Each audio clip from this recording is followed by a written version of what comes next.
seconds of his life. Seeing this, a normal person would surely have a barrage of questions. What kind of strange rocket is that?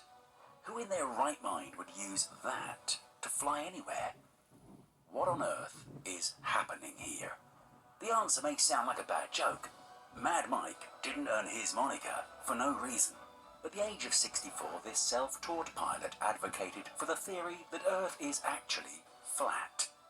He intended to prove it by ascending to a height of 1.5 kilometers in his homemade rocket. Mike constructed this steam-powered rocket in his backyard, spending about $18,000 on the project. This wasn't his first flight to prove the flat Earth theory. In March 2017, he managed to rise to a height of 570 meters in his homemade rocket, then deployed parachutes and had a rather rough landing. You've just seen the tragic outcome of the second attempt.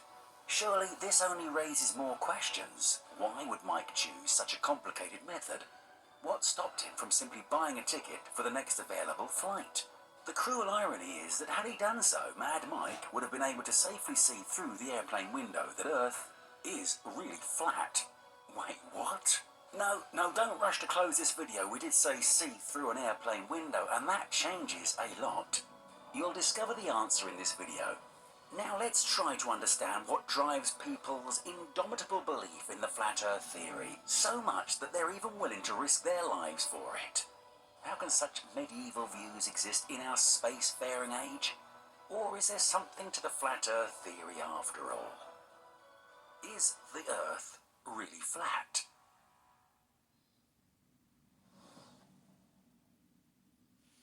Most people have no clue that in 2023 the best way to make money on Amazon is not with physical product. As the proponents of the flat Earth theory suggest, our world looks something like this.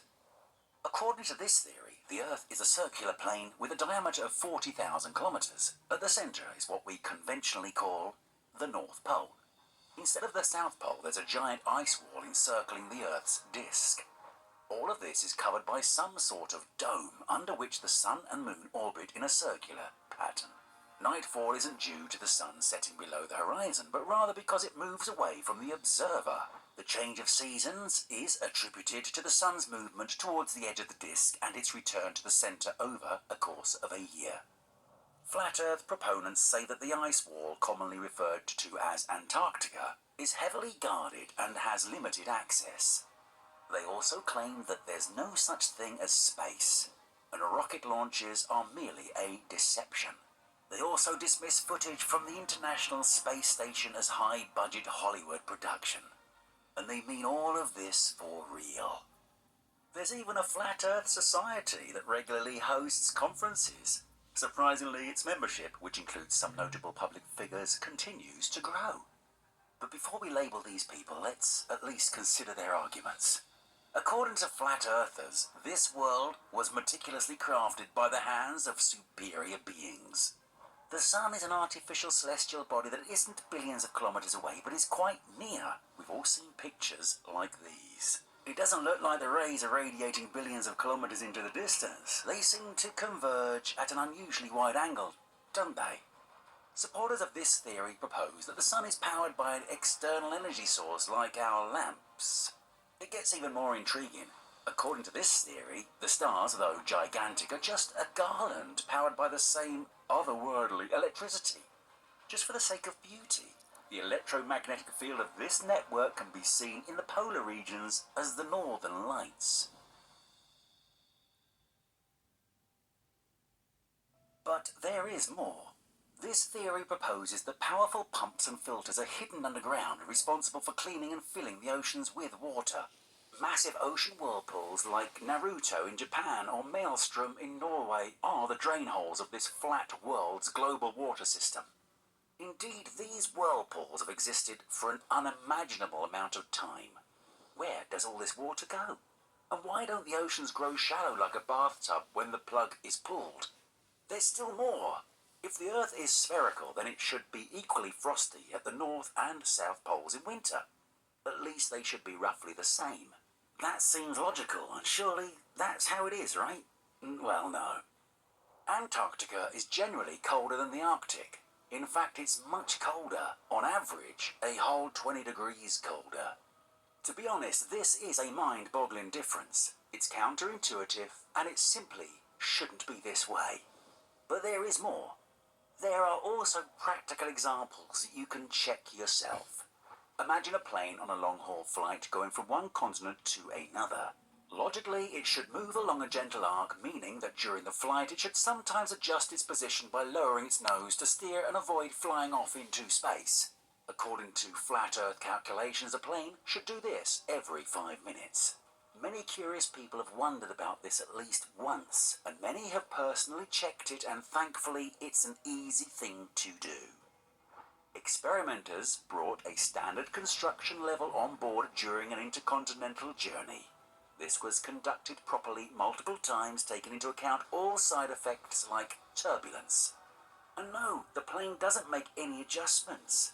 It doesn't lower its nose, it flies as if the Earth is simply flat. And from the window, the horizon not only doesn't show any curvature, but on the contrary, appears deceptively flat. Did you know that as you're watching this, you're eligible to receive a $1,400 a month health card that you can spend? These examples represent just a fraction of the inconsistencies that suggest things aren't quite as straightforward with a spherical Earth. When you put them together, it turns out that our world is just a huge terrarium akin to the ones that many hobbyists enjoy. And it's not inconceivable that its dome is also made of glass. That's what flat earthers think. Now let's entertain this idea, if only for a fleeting moment. But what about space? After all, we've all seen the footage from the ISS, where astronauts have fun with the effects of weightlessness. But consider this clip that was even featured on a TV show. These shots literally shocked the public. What do we see on the screen, which clearly wasn't intended to be shown? The same Tim Peake, the same footage, the same bubble, but not quite the same. It's bright green, and behind Tim we see a lined background. Obviously, it's filming equipment. Could it be chroma key? Are these shots staged and merely the result of video editing? What truly perplexed skeptics is the fact that these shots aren't a joke or a prank. NASA representatives naturally said something like, "Everything is fine, calm down," but the flat Earth community has significantly increased after that. Alright, that's enough, otherwise you might just start believing in the flat Earth theory yourself. Let's finally turn to science and move from illusions and interpretations to facts and evidence. At the start of the video, we referred to the flat Earth theory as medieval. However, this term isn't exactly right. Indeed, it's widely thought that during the Middle Ages, people believed that the Earth was supported by 3 whales, which in turn stood upon a turtle and so on. Actually, this is a double myth. A myth about a myth. The truth is, in the Middle Ages, it was well known that the Earth was spherical. There were flat earthers then, but astronomy and geography were sufficiently advanced, even in ancient Greece. Earth's sphericity was repeatedly and convincingly proven in antiquity, well before our era. So convincingly that the meme phrase, "too lazy to explain," is particularly fitting here. We won't provide dozens of arguments, but instead offer a single piece of advice. Anyone can see that the horizon has at least some curvature, which strongly suggests the Earth's spherical shape.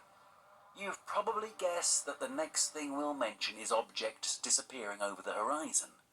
Whenever you have the chance to be on the shore of an ocean or even a large lake with active maritime traffic, watch the departing ships. While it may seem like a trivial example, if you equip yourself with binoculars, the experience can leave quite an impression.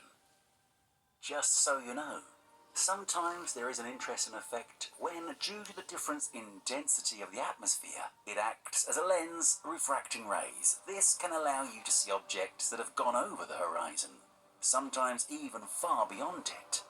If you experience this, consider yourself very lucky. Occasionally, these effects generate breathtaking mirages of distant cities, some of which have been even captured on camera, and they look absolutely fantastic. Now, what about the questions? Indeed, it's easy to see that Earth is spherical, but how do we address the tricky questions posed by the flat earthers? Rest assured, there are simple answers to all these questions. The peculiar converging sun rays coming from clouds are just matter of perspective. It's the same effect we observe when looking at a railway track stretching ahead. An airplane doesn't need to constantly nose down to avoid flying into space because the force of gravity is always directed strictly downwards. This argument is inherently weak because if one could simply fly into space in an airplane, why would we need powerful rockets? Oh right, I almost forgot that there is no space. On a serious note, what about these accidentally captured shots and the chroma key? Nothing. Literally nothing at all. No chroma key, no conspiracy theories.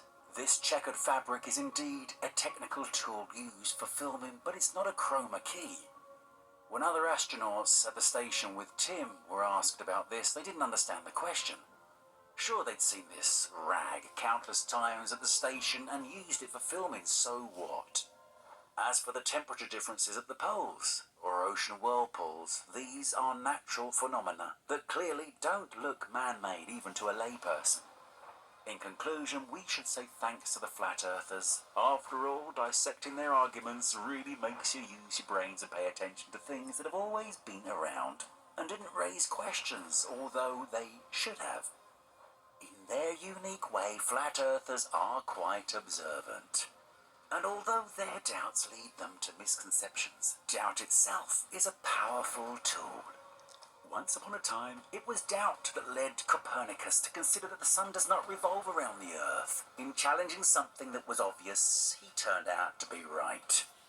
So, who knows, perhaps in the future, someone's timid doubt will grow into an amazing discovery that will bring us interstellar flights, limitless energy, or even eternal life.